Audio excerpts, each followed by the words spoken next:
aktivitas karena ada tugas dari calon guru penggerak, yaitu mewawancarai kepala sekolah. Dan Bapak adalah kepala sekolah saya, Bapak Suparman SPD di SLB Atur Muji 2 Malambung, Kabupaten Garut. Dan pada hari ini ada beberapa hal yang ingin ditanyakan dan didiskusikan oleh saya dengan Bapak selaku kepala sekolah di SLB Atur Muji 2. Seperti itu mungkin Pak agenda untuk pagi ini Pak. Masalah apa? Mohon izin sama Bapak untuk meminta waktu saya diskusi tentang cara Bapak mengambil keputusan selaku kepala sekolah. Seperti itu Pak. Siap. Oke, di sini Pak saya akan mengajukan beberapa pertanyaan kepada Bapak. Yang pertama, selama ini Bapak memimpin di SLB Atur Muji 2, bagaimana Bapak dapat mengidentifikasi kasus-kasus yang merupakan dilema etika atau rujukan moral Pak? Kita cari tahu dulu dilema etika dan rujukan moral. Ya. Nah, apa definisinya dulu? Ya, kalau dilema etika itu ada dua keputusan yang memang dua-duanya itu Bapak anggap adalah sama-sama benar. Dilema etika dan keputusan yang sama-sama benar. Ya. Kalau yang kedua rujukan moral, yaitu keputusan yang satu benar, yang satu salah. Di sisi lain Bapak itu kalau mengambil keputusan ini salah, tapi di sisi lain kalau Bapak mengambil keputusan ini benar. Jadi ada dua yang dua kasus itu, satu benar satu salah menurut Bapak gitu. Satu benar satu salah. Kalau yang rujukan moral itu Pak. Maksudnya masalah itu benar atau salah gitu? Ya, jadi ketika misalkan itu seperti ini, Bapak mengizinkan guru yang tidak hadir karena sakit. Nah itu kan di sisi lain benar juga dia sakit. Tapi di sisi lain juga ini bagaimana ketika di sekolah tidak ada guru yang masuk, bagaimana siswa? Nah itu adalah rujukan moral antara benar dan salah seperti itu Pak. Nah, jadi bagaimana Bapak mengidentifikasi kasus tersebut Pak ketika Bapak di sekolah gitu ada kasus dilema etika antara benar dan benar, kasus ini di sisi lain benar, di sisi lain benar juga, ada yang benar, ada yang salah juga kalau rujukan moral. Ya, alhamdulillah ya, selama ini permasalahan bisa diselesaikan dengan cara musyawarah ya. Adapun tadi pertanyaannya bagaimana ya, yang pertama kita mungkin mengidentifikasi dulu ya, mengidentifikasi dulu sejauh mana tingkat kesolehannya gitu ya. Jadi kan ya banyak kan yang pura-pura sakit ya, atau pura-pura sibuk yang tapi kenyataannya ada unsur malas atau kepentingan keluarga yang ya di atas segala-galanya biasanya gitu. Nah jadi kita lihat kepada perjanjian kerja. Kalau dikatakan MOU antara guru yang ya sudah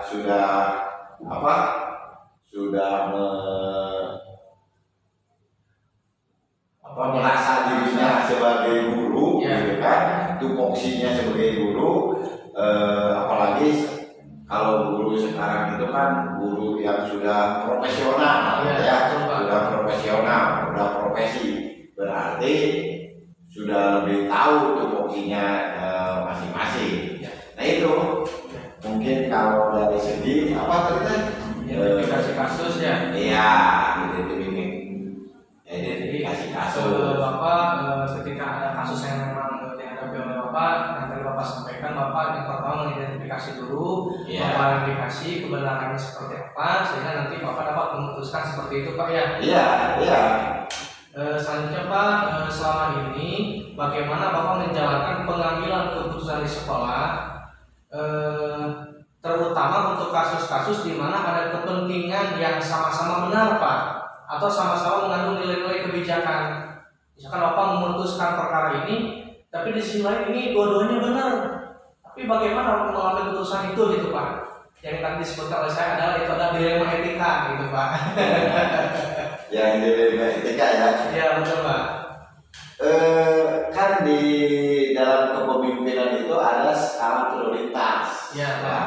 Ya. Ada skala prioritas. Jadi kita harus melihat dulu mana ini, apakah ini tidak akan, keputusan ini tidak akan mengakibatkan pengaruh kepada halayak banyak. Ya, Pak.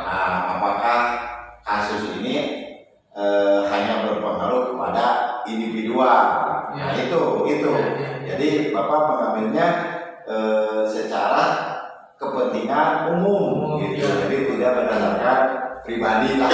Oh ini mah masalah keputusan ini benar dua-duanya, tapi yang keputusan yang dapat menimbulkan baik kepada umum, nah itulah yang diambil gitu. Ya, baik.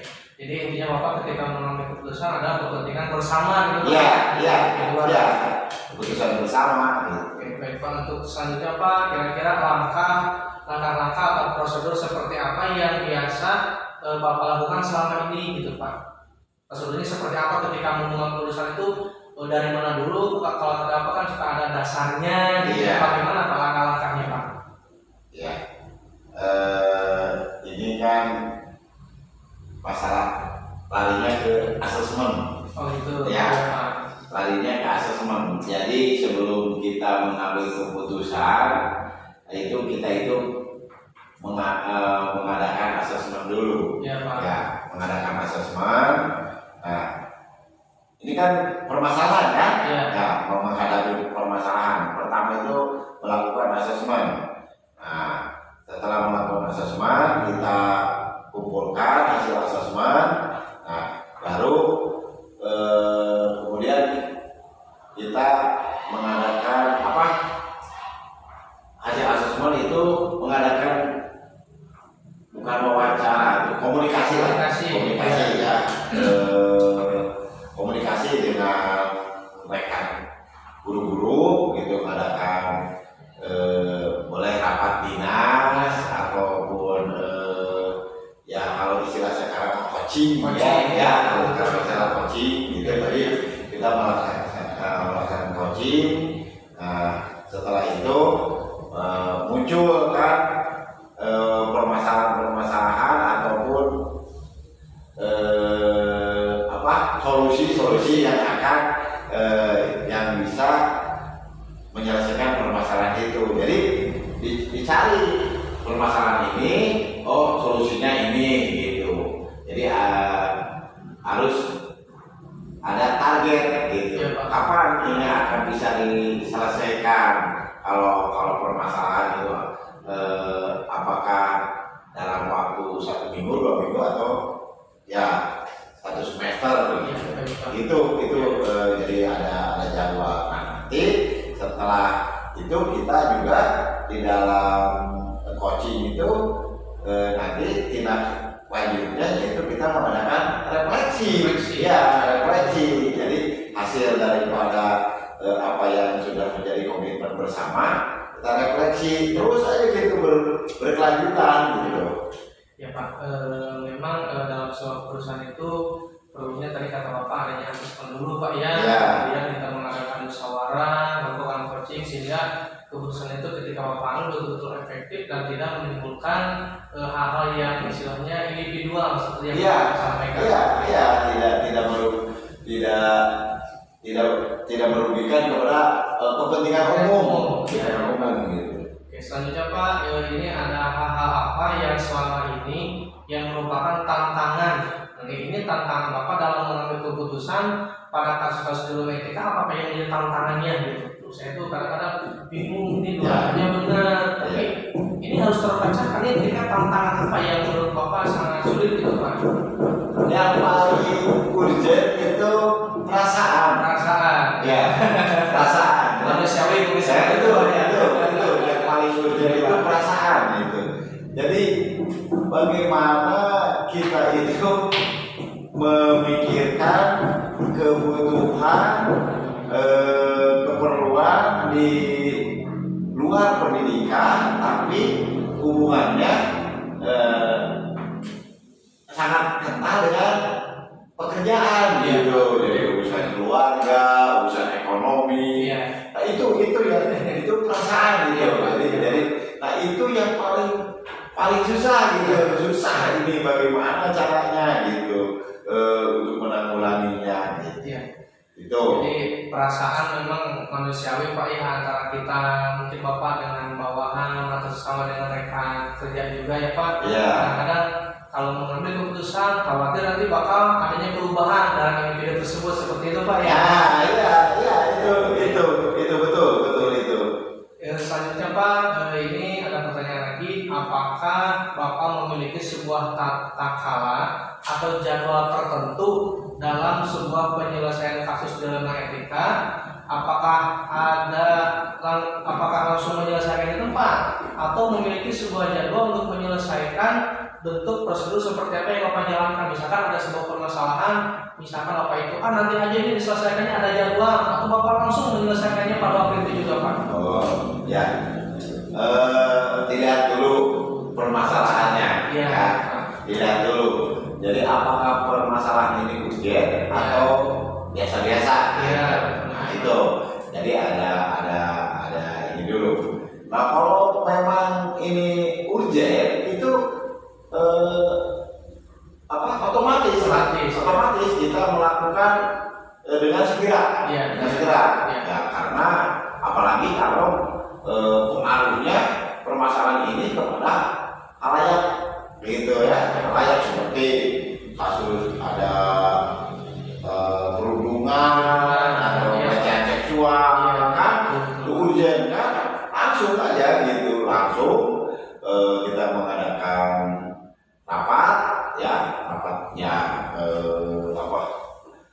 coaching ya, kita coaching langsung dan cari permasalahannya apa, kemudian penyelesaiannya itu. Tapi kalau seandainya permasalahannya bisa ditunda gitu dengan jadwal waktu ya setelah belajar atau biasa di minggu terakhir, di hari minggu terakhir kan, tiap hari Jumat sore, nah kita itu mah secara biasa kan, secara biasa. Jadi coaching tentang pembelajaran itu mah kan gitu. Tuh. Jadi dari kata apa disampaikan bahwa ketika mengadakan sebuah keputusan itu dilihat dari permasalahannya. Urgent mungkin harus segera. Kalau misalkan biasa itu nanti ada jadwal apa tertentu seperti itu Pak ya. Iya. Dilihat dari bobotnya gitu. Kemudian yang selanjutnya Pak, kira-kira nih dalam mengambil keputusan ada seseorang atau faktor yang selama ini mempermudah atau membantu Bapak dalam pengambilan keputusan dalam kasus-kasus dilema etika? Oh iya, itu sebetulnya selalu. Jadi saya tidak mengambil keputusan sendiri gitu. Jadi itu selalu dari guru-guru kan, termasuk anak-anak kan. Kalau Bapak nih Pak ada masalah ini kan, anak-anak suka ngambil solusi. Bagaimana kalau gini. Nah itu salah satu bentuk sebagai membantu Bapak kan, membantu Bapak untuk menyelesaikan masalah, termasuk dari guru-guru yang lain kan, orang tua itu banyak gitu. Jadi saya tidak selalu memikirkan ini harus bagaimana oleh sendiri gitu ya, itu. Jadi ada istilahnya pihak lain juga yang membantu Bapak, di mana Bapak istilahnya membutuhkan referensi gitu Pak ya, tentang keputusan tersebut. Iya gitu. Jadi keputusan harus bersama gitu. Ini Pak pertanyaan terakhir Pak, dari semua hal yang tadi disampaikan oleh Bapak tadi dari awal sampai akhir, kira-kira pembelajaran apa yang Bapak petik dari pengalaman selama ini dalam mengambil keputusan Pak? Kebersamaan. Iya. Jadi kebersamaan lah. Kita jangan dari SD sampai sekarang belajar demokrasi ya, tapi kadang-kadang kita tidak menerapkan dalam kehidupan sehari-hari. Kebersamaan gitu. Jadi adanya kebersamaan. Jadi Bapak tadi menyampaikan bahwa kebersamaan yang paling utama. Iya, iya. Ketika ada permasalahan, kita bersama-sama, kita sama-sama memikirkan dan sama-sama memutuskan. Jadi hal-hal yang memang misalkan menjadi minus dan plusnya nanti kita juga yang akan merasakan. Nah, itu. Jadi tidak saling menyalahkan. Gitu. Baik Bapak, dari semua pertanyaan yang telah saya sampaikan, saya ucapkan terima kasih atas semua jawaban-jawaban yang Bapak berikan kepada saya. Ini juga sebagai ilmu buat saya selaku calon guru penggerak angkatan 8 Kabupaten Garut. Amin. Mudah-mudahan kedepannya sekolah Bapak sebagai pembina sekolah ini juga lebih maju, lebih solid lagi, terutama kenapa kebersamaan. Amin. Seperti itu ya. Ya. Ya mungkin itu saja Pak yang dapat saya sampaikan, dan mohon maaf sekali telah mengganggu waktu Bapak. Sekian diskusi ini. Assalamualaikum warahmatullahi wabarakatuh. Waalaikumsalam warahmatullahi wabarakatuh.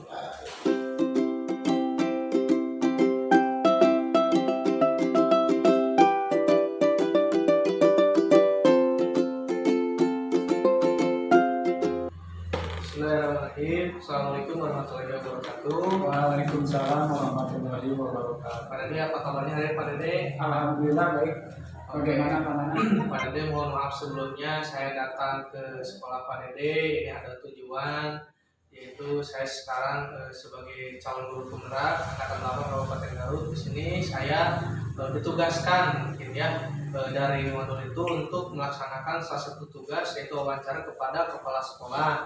Bagaimana kepala sekolah selama ini mengambil keputusan-keputusan yang istilahnya ada nilai-nilai kebijakan. Oke, sebelumnya Pak Dede di sini sekarang menjadi kepala sekolah di SD Negeri Citras 3. Oke. Baik Pak Dede, sebelumnya saya ingin mengajukan beberapa pertanyaan. Mohon maaf mungkin dengan segenap hati Pak Dede dapat meluangkan waktunya kepada saya untuk bisa berdiskusi dengan saya pada hari ini. Iya Pak Nana, terima kasih atas silaturahminya. Mudah-mudahan saya sebagai pemimpin di sini bisa menjawab semua pertanyaan yang tadi disampaikan. Saya percaya sama Dede lah, udah pengalaman. Baik Pak Dede, selama ini Pak Dede memimpin di SD Negeri Citras. Bagaimana Pak Dede dapat mengidentifikasi kasus-kasus yang merupakan dilema etika atau rujukan moral Pak Dede? Sebagai seorang pemimpin di sebuah instansi pendidikan, Pak, pasti akan ada beragam kasus yang akan dihadapi. Baik itu kasus yang keduanya benar, yang benar, maupun yang bertentangan dengan benar atau salah. Jadi dari kedua kasus tersebut harus diidentifikasi intinya dengan benar agar tidak ada kesalahan dalam pengambilan keputusan. Cara saya itu biasanya identifikasi yang mana dari kedua tersebut adalah yang memahami masing-masing kasus. Tentu saja untuk memahami kasus tersebut saya harus berkomunikasi dengan pihak yang lain serta permasalahannya sudah dipahami, maka saya perlu melakukan beberapa hal untuk bisa memetakan apakah kasus tersebut merupakan rujukan moral atau dilema etika. Baik Pak Dede, ya sangat setuju sekali Pak Dede. Dimana di sini Pak Dede melakukan sebuah identifikasi ketika ada permasalahan terjadi, tidak langsung mengambil keputusan, tapi identifikasi dulu ini permasalahannya apa, kira-kira ini termasuk kepada dilema etika atau rujukan moral. Kemudian dengan sudah mengidentifikasi, mungkin Pak Dede dapat mengambil apa benang merah dari permasalahan tersebut sehingga nanti menjadikan sebuah keputusan yang bijak mungkin gitu Pak Dede ya. Oke, pertanyaannya selanjutnya Pak Dede, selama ini Pak Dede sebagai kepala sekolah bagaimana menjalankan pengambilan keputusan di sekolah, terutama untuk kasus-kasus di mana ada dua kepentingan yang sama-sama benar atau sama-sama mengandung nilai-nilai kebijakan Pak Dede? Untuk kasus dilema etika, saya akan mempertimbangkan kedua hal yang sama-sama benar tersebut, Pak. Jadi membenturkan faktor apa atau pihak mana. Apakah kepentingan per orang atau banyak orang mengandung nilai-nilai kebenaran atau kesalahan, rasa adil atau belas kasihan, ataukah berdampak untuk saat ini atau seterusnya. Ya, baik Pak Dede, bagaimana memang sebuah kasus itu kadang-kadang perbenturan yang sama-sama memang benar, dan kadang-kadang ada sebuah permasalahan yang memang kita identifikasi itu atau kita telah bahwa mengandung nilai-nilai yang memang mengarah kepada kebajikan Pak Dede. Selanjutnya Pak Dede, kira-kira langkah-langkah atau prosedur seperti apa yang bisa Pak Dede lakukan selama ini Pak Dede? Dengan mempertimbangkan kepentingan peserta didik jika kasus itu berhubungan dengan peserta didik, berdasarkan pada prinsip berbasis hasil akhir Pak. Jadi berpikir berbasis peraturan dan berpikir berbasis rasa peduli. Tahap berikutnya lakukan investigasi Pak dengan memeriksa kembali fakta-fakta yang ditemukan. Kemudian buatlah keputusan. Jadi setelah ada keputusan ditinjau kembali hingga keyakinan kebenaran itu ada, dan insya Allah dalam bimbingan ilahi yang Anda ambil adalah keputusan yang bertanggung jawab, tidak merugikan semua pihak. Baik Pak Dede, dari langkah-langkah yang tadi Pak Dede sampaikan, saya dengar bahwa dari tahap mengenal, kemudian istilahnya mempertimbangkan kira-kira ini apa yang akan berdampak kepada, terutama kepada siswa. Pak Dede tadi yang Pak Dede sebutkan bahwa dalam sebuah keputusan itu memang harus ditelaah, dicari kira-kira apa yang menjadi permasalahan, dan nantinya harapannya supaya kebijakan yang diambil itu betul-betul bijak dan tidak istilahnya diambil sesuai dengan pemikiran sepintas saja, mungkin seperti itu Pak Dede. Selanjutnya Pak Dede, hal-hal apa saja yang selama ini merupakan tantangan dalam pengambilan keputusan pada kasus-kasus dilema etika yang pernah Pak Dede alami? Dalam kasus pengambilan keputusan yang dilema etika, jadi hal efektif yang perlu dilakukan adalah dengan menyederhanakan pokok permasalahan. Jadi tantangannya disederhanakan pokok permasalahannya, kemudian membangun kebijakan yang akan diambil. Mungkin itu Pak. Jadi dengan membuat sebuah penyederhanaan dalam sebuah kasus itu dapat memudahkan Pak Dede selaku kepala sekolah dalam melakukan kebijakan, kebijakan yang memang berdampak baik dari keputusan tersebut. Selanjutnya Pak Dede, apakah memiliki sebuah tata cara atau jadwal tertentu dalam sebuah penyelesaian kasus dilema etika? Apakah Pak Dede juga langsung menyelesaikan di tempat atau memiliki sebuah jadwal untuk menyesuaikannya, bentuk atau prosedur apa seperti yang Pak Dede jalankan selama ini Pak Dede? Tidak ada jadwal tertentu Pak dalam menyelesaikan sebuah kasus. Prioritas kasus mana yang perlu diselesaikan secepatnya, jadi mana yang kasus yang harus diselesaikan secepatnya Pak. Jadi lebih cepat itu Pak, dari kasus itu jadi kasus yang mana yang diselesaikan itu yang diselesaikan. Jadi tidak ada jadwal tertentu.